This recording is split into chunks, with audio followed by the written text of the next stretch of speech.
very important occasion for all of us to be present in the function organized by the family of our colleague, our peer, El Sanan Ao.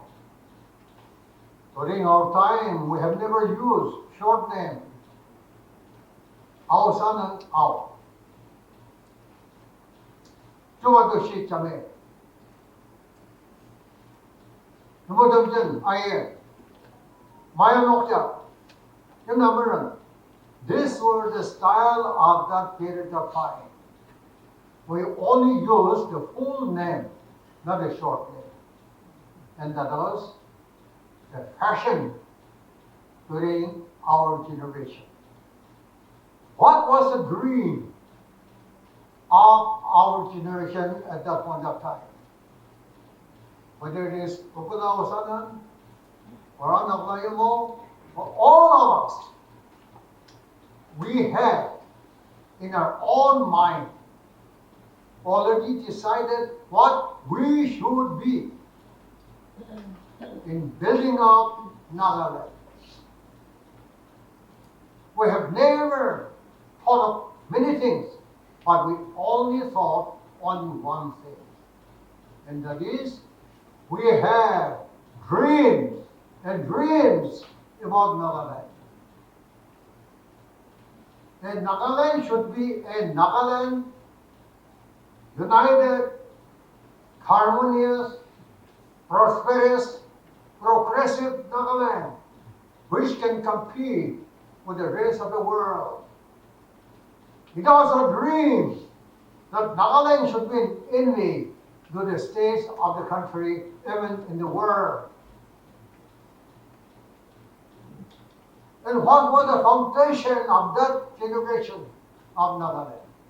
Truth. If it is yes, it means yes. If it means no, it is no. There is no in between yes and no. And that was a generation when the people talk, speak about the future, they had that conviction. Whatever we did, whatever we had decided, it was through conviction, commission, commitment, and dedication. And that was the kind of world that we have had during our time. And that was a dream for which we had dreams about Naga. But today, I want to share what kind of Nagaland we have today. What kind of the thinking, the thoughts of the younger generation of today? What are the activities which we witness every day in this beautiful land of ours? What really are the thinking of the people? Have we lost the pillar of clouds and the pillar of brimstone in Naga society? Yes. Yes. We have lost these two, the pillar of cloud and the pillar of brimstone, to lead the people to our Canaan. We had a dream that it would be a land for Christ, and we have proclaimed to the world that Nagaland for Christ. What does it mean? It should be a land which is full of love, harmony, understanding, unity, and we should value truthfulness. And it was the dream of our Naga people in those generations. We believe that really righteousness exalted the nation, and therefore Nagas must be righteous. And that was a dream. And for a long time, Naga movement was a single directed movement, united movement. But what is today now? Nagaland is like a broken glass. Other materials, when it is broken, you can join up.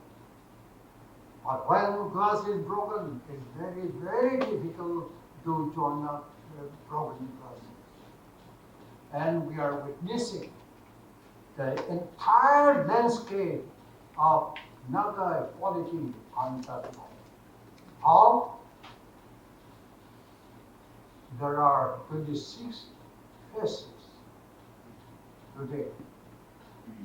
For Nagaland, they talk about Naga solution, Naga independence, Naga sovereignty. But it has become totally abnormal. 26, 27 faces, factions. And can we take this as normal quality? No. It has become totally abnormal. Why? It is because of the weakness of the people of Nagaland themselves. It is their own creation. It was not created by other people. Then why? How could it happen today? Because we had eliminated truth from Naga society. We have divorced from truthfulness. In other words, we are far, far away from the God whom we believe. Remember, Nagaland was definitely chosen by God for His purpose. For 1,000 years, for centuries, it was surrounded by Hindus of Assam, Islam from Assam, Hindus from Manipur, then Buddhists from Myanmar. And yet, Naga people remain completely cut off from all these religions. But across the ocean, far, far away from here, was it that the American Christians thought of us? Have they not had a vision for this land? No one has touched Nagaland. Neither the Hindus, nor the Muslims, nor the Buddhists.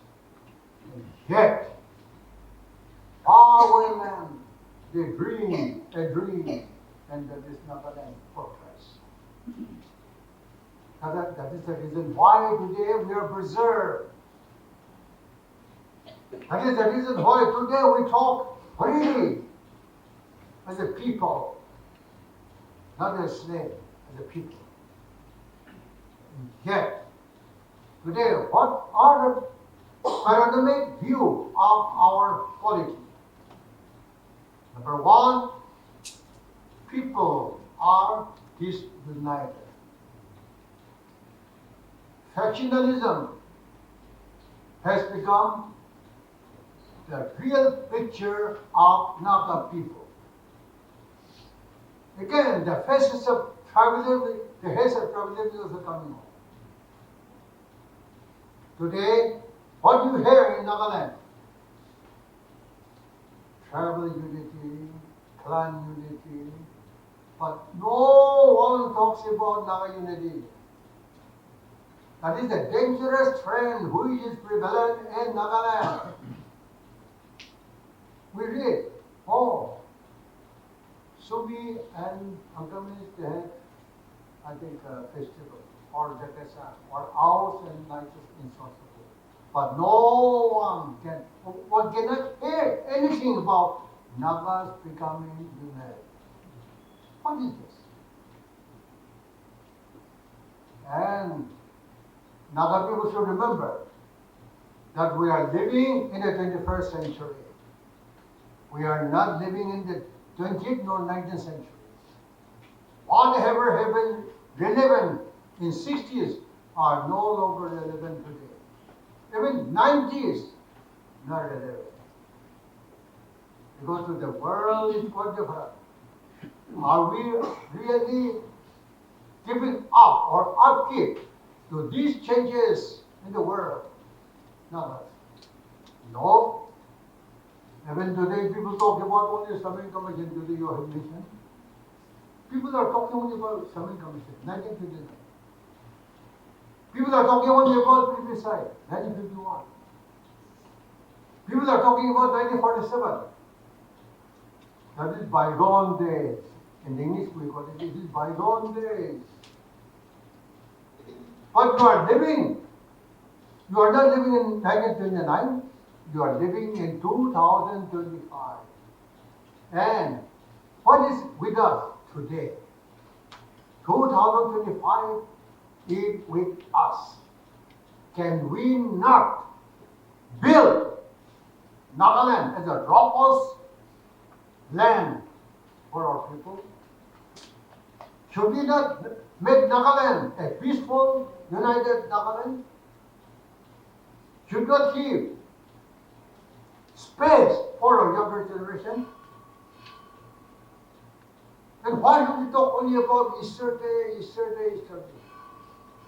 Why not? We talk about today and design for the future. And that is possible only when Naga people change their mindset. They are so obsessed with the past and they cannot think about the present. And when the people fail to recognize the importance of the day, they will not be able to structure the future. And in an occasion like this, when, of course, I don't could foresee what would happen after 20 years, 30 years, 40 years, 50 years. We belong to that generation. And therefore, our generation's appeal to the younger generation is Nagaland will definitely rise. Nagaland will be a unique land. And our younger generations, their mentality, their outlook, their vision is quite different. They are totally fed up with the present turmoil in this part of the country. Should we not then, as individuals, what should I do for Naga society? What can I contribute for Naga society? Instead of talking, blaming each other every day, only blaming, no appreciation in Naga. Is there any society where you can only quarrel? Is there any society where you can only find those black spots?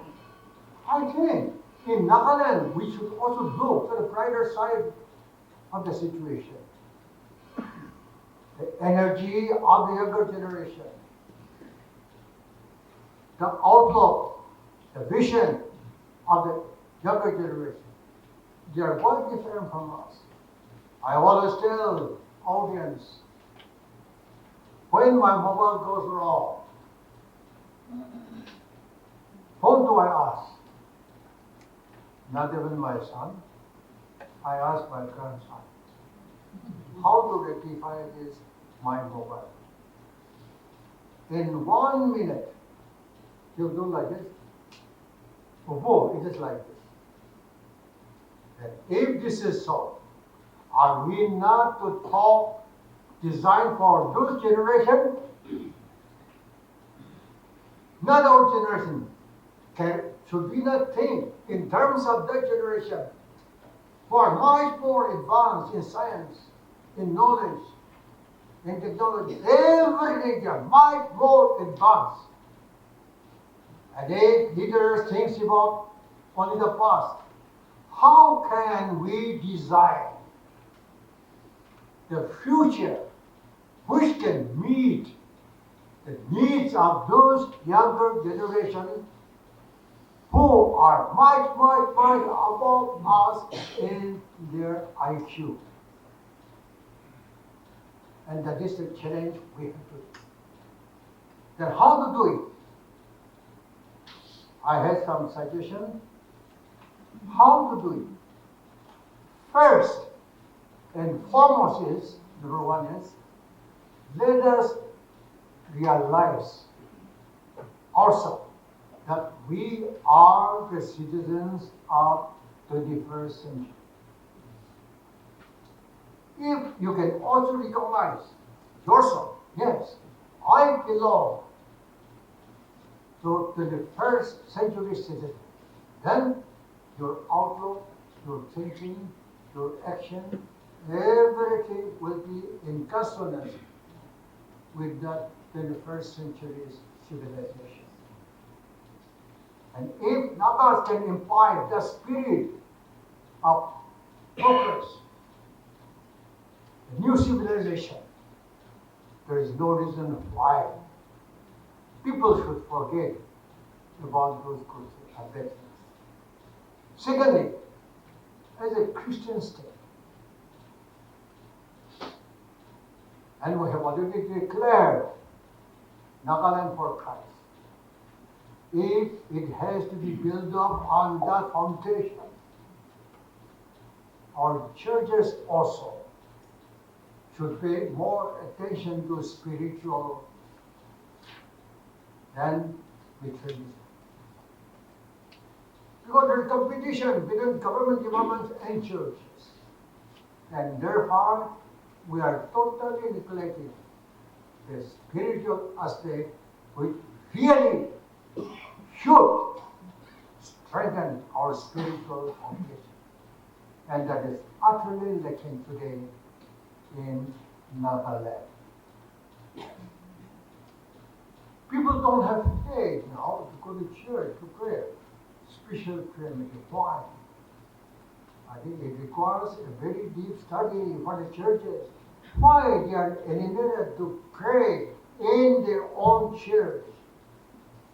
Why extra this institution for prayer?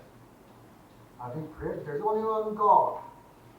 And I think God will not only choose a prayer house, He'll definitely choose a real church where we pray. I think this also from church side also, we should have authority on this line. And thirdly, and the most important thing is, why should we not? All the Naga people, civil societies, political parties, churches, ho-hos, why not we have one voice today? We want peace. And therefore, there should be a solution. Churches should not only pray. Why not you demonstrate also? That people want peace, they want solution. And you can put pressure on the elected government, which appears to be lukewarm. So now let us also let them realize the cry of the people. Let them also realize the difficulties faced by the people. And let this voice be heard by New Delhi.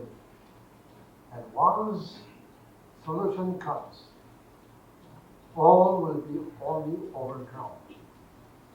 There will be no factions, only Naga society. And that is the dream of our older generation, that you younger generation now, wake up and keep pace with the changes in the world, in the society. And you should live as a contemporary citizens of this world. And don't be so obsessed only with the past. Because the past is past, it can be a reference but we cannot live in the past. We have to live at present, and we have to design a future which will be a legacy for our younger generation. Today, Mokola Ausanan has lived legacy in the form of biography. And whatever he has left, this will be a legacy.